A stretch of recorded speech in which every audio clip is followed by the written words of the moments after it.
Superstar J, taking over the airwaves. On Shade 45 Sirius Satellite Radio. Now, Megan, you said you had a story with me and you. We did a party together. Now, I want to know the story because I'm trying to figure it out. So... Was I rude? No, you were not rude. And you actually complimented me. Did I try to holler at you? You did not. All right, cool. And you complimented me on my DJ skills too. Okay. I want to say it was 2011, 2012. Woo! Something like that around those times. We ain't no New Jacks in this motherfucker. No. I was actually in DC first, and I ran into Slow Bucks.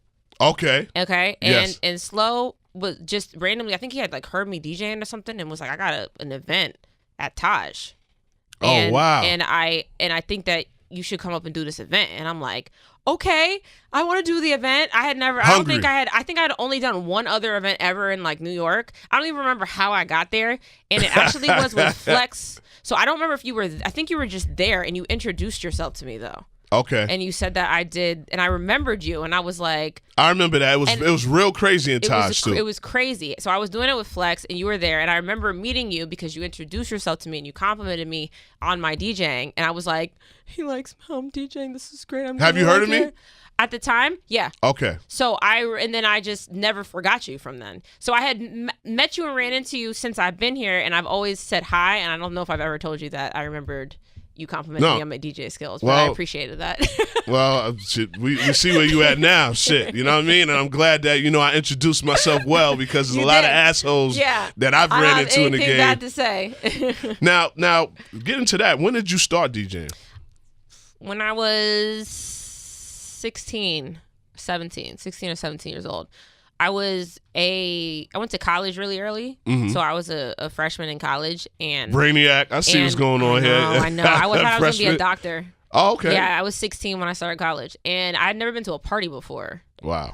Like a real one. I've been to like a house party, but like the club, I wasn't going to the club. So I walked in to a party because all I had to use was my college ID. I didn't have to use like my license because they were just in college. That's college, yeah. So I walked in and I saw the DJ, and I was like, this is so cool. I want to do this. Because to me, it was interesting was the DJ to watch. Whack? No. Well, I don't remember. But at the time, I don't think he was. All right. But I didn't really pay attention the way I pay attention to now. But I just remember going in and seeing that there's this one person who is responsible for how everyone's night is. Wow. And they're basically telling a story through what they're doing. Yes. In the way with the between the music and the mic, and then you've seen everyone's dancing, and it's like no matter what was going on, you're in this room and you've completely forgot about everything and you're just concentrated on this night. And so this person is going to make or break how your night's going to go. Yes. And then that, of course, was a time when we was really excited when people was fighting in the club. So I remember where I'd be. That never happened to you? Okay. So I'd be DJing. Not in New York. I was never excited when people fight in the club. Well, when I was DJing, if we were playing like, what was we playing? Like that was when we was playing those sets like Nuck If You Buck and all that stuff. And we're like, yo, it was crazy in there. People was, now, you don't remember that? Is it? I'm trying to ask you, is Knucking Your Buck, is this the transition of CDs now? Because I don't remember having Knuck If You Buck on wax. So it was just when I started, literally Serato happened like a month or two later. All right, so it definitely wasn't a wax then. No, so it was like okay. but it was still everyone was like white tee, Laffy Taffy. Like that's when I started DJing, when everyone was playing all that. All stuff. right, so it was CD. Yeah. You had a book. You had a CD book. I actually had. At first, I was using other people's stuff, and then I had Serato. Okay. So I learned to like DJ and blend and stuff off of records. But then when it actually got to the time where I was doing parties, I see you prefer records a lot. And I don't even I'm not even comfortable on CDJs. I had to.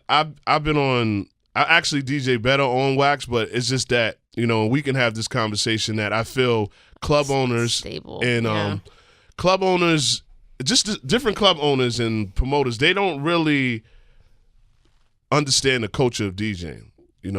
That you come in there to set it, especially with turntables. And the upkeep is the wheel might be messed up, and DJing on Serato, especially on wax, you have to have it on point. Right.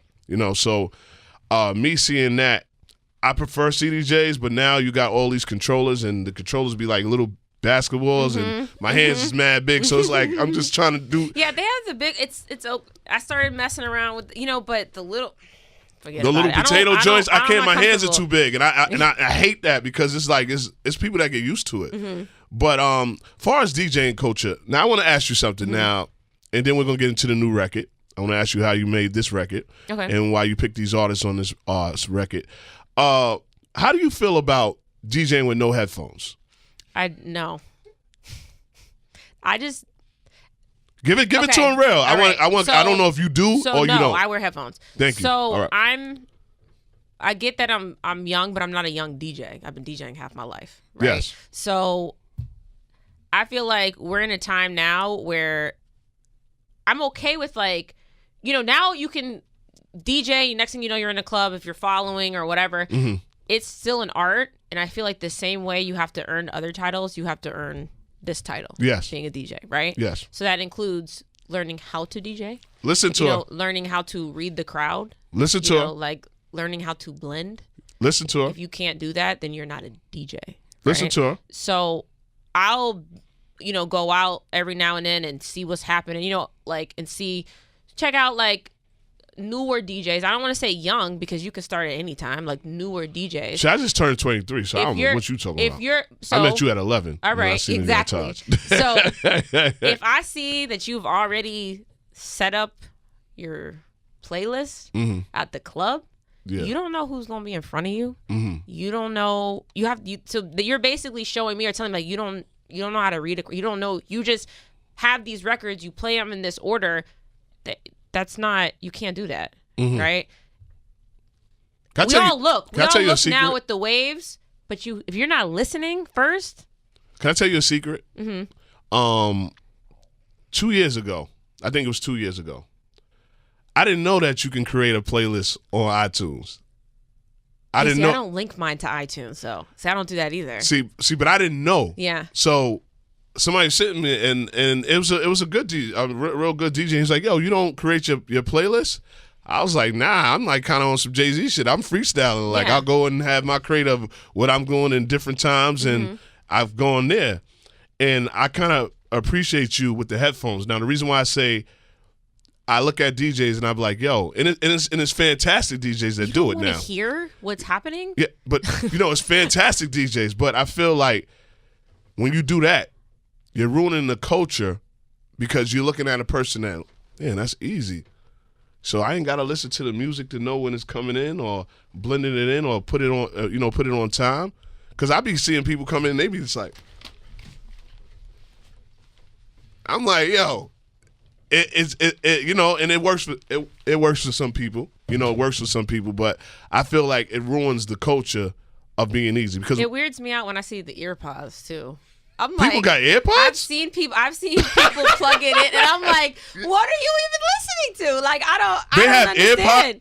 I've seen people with the little like plugged. Yeah. Wow, I haven't seen that. I'm before. like, I don't. Is that trying to be cool? Can you hear AirPods like that loud? I don't understand why you don't want to hear. I get that you can see it, but it's a feeling.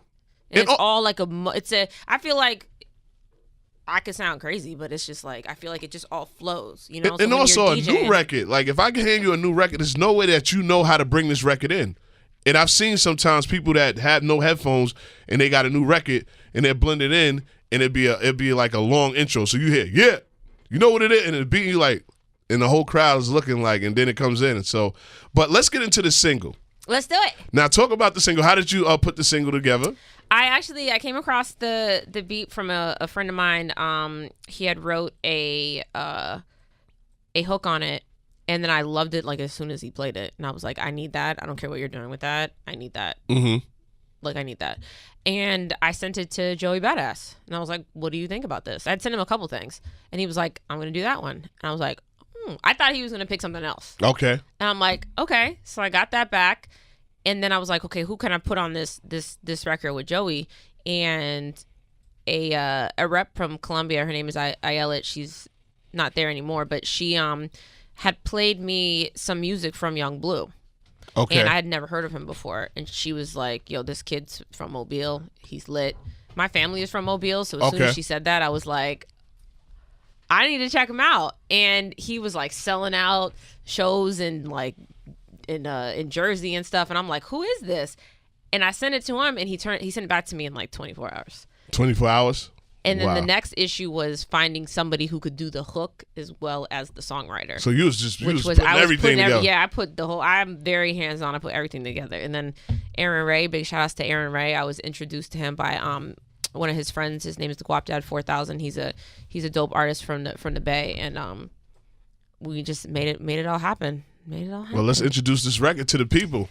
DJ voice? Yes. You got to intro it right. Superstar J. My name is DJ Megan Ryte. This is my new record. It is called Unsure, featuring Joey Badass, Young Blue, Aaron Ray. Let's get it. Heavy hitters in the building, too. What's up? Yeah. You know what it is, Superstar J VIP Saturdays.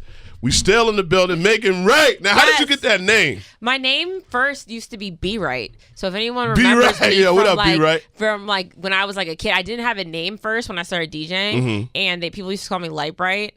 Oh, and then the Bright turned into B Ryte. Enuff is looking at me. I guess we got DJ Enuff in the building too. Come on, big homie. Turn on the mic, man. Turn. Yeah. It don't work. No, it's the other way. What? Hold on. Nah, all right. Those don't work. We don't work here. Just because we work in radio don't mean we work here. All right, he's here. What up, Sue? Ain't nothing, man. Now, we got Megan Ryte with this dope project. You know what I mean? She said we was talking about it was a dope conversation too. How we met. I was very, very good. I didn't try to holler at her nothing anything. Okay, you did your thing. No, you know how we are. Yes, absolutely, definitely a lot. A DJ life, especially if a female come to you like I met you, and you like, yes. All right, well, did I try to holler at you?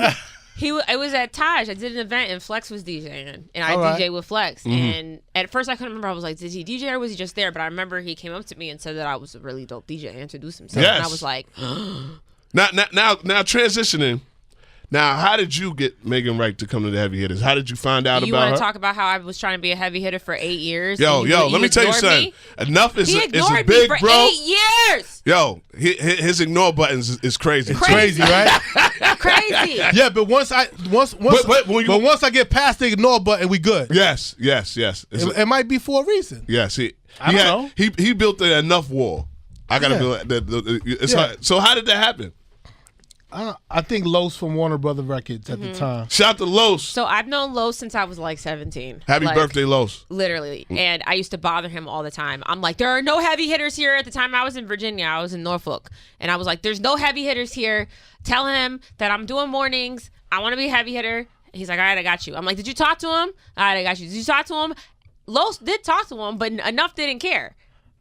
The ignore button. The ignore button. He was like, yeah. Put in that work? She put in that work, though. 7 markets later, finally got to New York. As soon as I see him, I'm like, yo, what's up? What's up? I've been trying to be a heavy hitter. What's up? Now she ready. Definitely ready.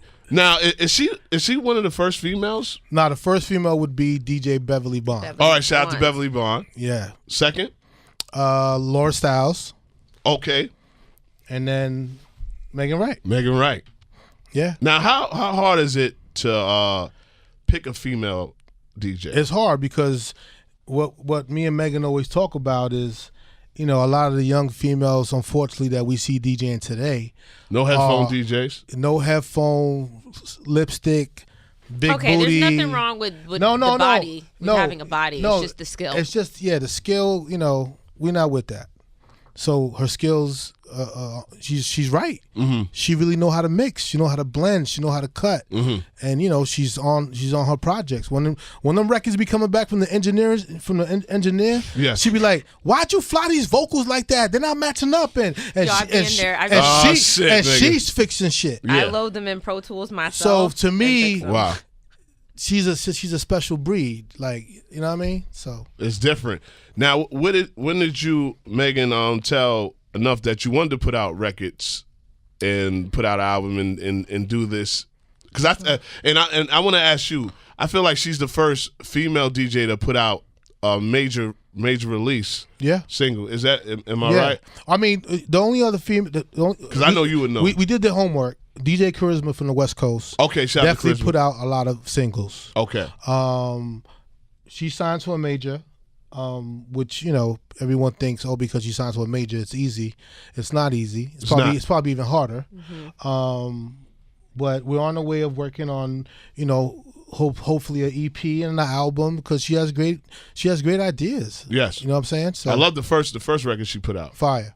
Big record right there. Right. Now, putting Joey Badass on the record and his following, because he has a different following from us. A lot of these artists, we're recognizing that they're filling arenas we never even knew. Absolutely. Now, how do you give her advice about picking records, especially on a major label? She does that on her own. Okay. Like she's not asking me. She'll always let me hear what her thought process is. Yes. But she already knows. Wow. You know what I'm saying? Like she'll cross it by me, but that's not where she needs help. You know what I'm saying? She already has that.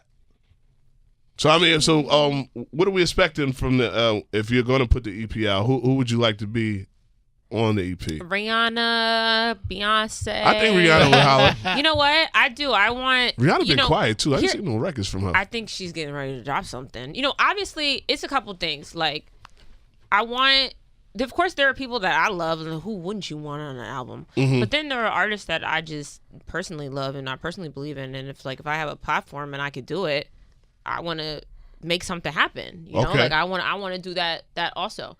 But of course, Rihanna, please. I'm the biggest Eminem fan. Shout that to there him. is. Literally. Like we work in the industry, right? Yes. So you're not going to concerts, right? If just for you going, but it's a different, you going because, you want to check it out. Yes. I waited. I went to Austin City Limits Festival, and this was right before I met you, I think. I literally went to the festival like a regular festival person. Like, it was pouring down rain. I'm trying to stand in front hours before he gets on. Mind you, I'm DJing. I'm in Houston, doing my thing. It's not but I wanted to see the performance, and I'm in the middle. I'm claustrophobic, and I am in the middle of this sea of people at Austin City Limits Festival, waiting hours and hours for Eminem to come out so I can watch him. I don't ever get that feeling about anybody. Shout to him. That's the fan shit that's still in her. That's dope. Yeah, and so that would be a obviously humongous dream of mine. Humongous. Well, before you leave, tell them the record we can stream all the time. I'm gonna play the record. Please stream it. Stream it overnight and keep repeating it. Yes. So it does it all night. I'm gonna play it 3 times. Thank you. And I'm gonna play Blueface Faces too, right? Yeah, you can. You can play whatever you want. You know what I mean? Yes. Let's go, baby. That's him. Well, before you leave, give me your favorite 3 Eminem records. My favorite. Okay, so there's a couple things. There are certain ones that I can actually rap that are my favorite that might not be other people's favorites. I can literally rap Superman the entire. Well, let's go Megan DJ mode. You give me 3 records. Do you want me to rap Superman? No, I thought you had to make me rap Superman. No, not yet, because we're gonna have to wrap it up. So you gotta give me 3 records real quick. Okay, Superman. Without You. And I think this is not his record, but it's his verse on Forever. Okay. The Drake, his verse on that and on Drake's Early is Well, give them your Instagram where they can reach you, and holla at you. Yeah, hit me up, Megan Ryte, MEGANRYTE, Instagram, Twitter. Heavy hitters too. Heavy hitters. On a Monday, man. They on a Monday, so you know what it is.